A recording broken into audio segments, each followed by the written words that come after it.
Um, this is one I've had to really work with myself.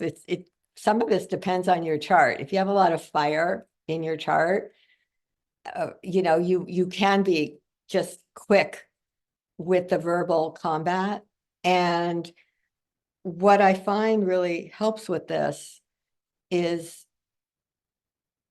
if your contact, it's what we were honestly just talking about. If you're, let's say you're in a conflict with somebody or you're upset about something, before you just jump in and go at them verbally or even through a text, I mean, this doesn't have to just be in person. If you go inside and you take a couple breaths and you say to this inner warrior, you do the talking. I'll even say, do not let me talk.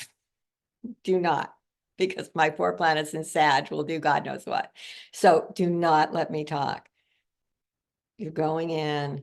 I mean, we're dealing with, you could see both sides of the equation here. We're dealing with some people, it's very hard for them to speak up for themselves. And we're dealing with other people that they'll come in and they'll lop people's head off.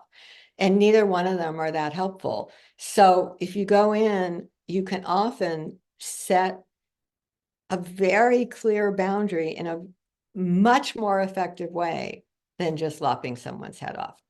You can really do it from the place of that warrior. So that's what I think is, first of all, you cut yourself some slack, because especially in the beginning when you're setting these boundaries, it's natural for it to just come out as anger, whatever. But if you keep practicing it through that inner warrior, you let yourself take a breath or two and then you do it, and you realize that it can actually come out with great clarity without it being an attack.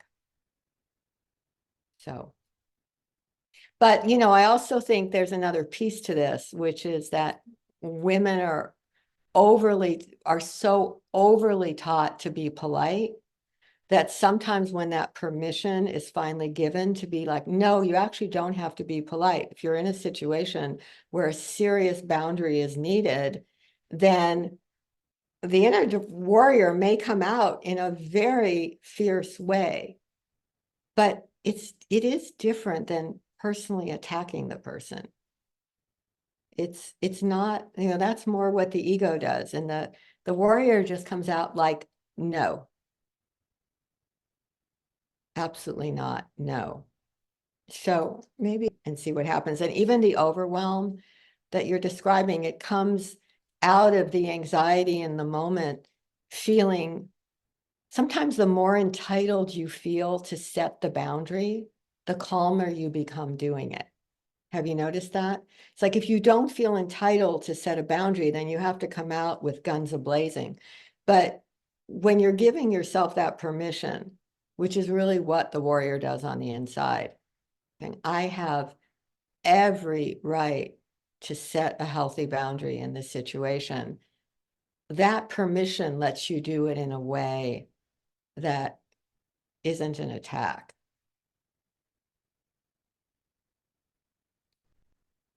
Okay.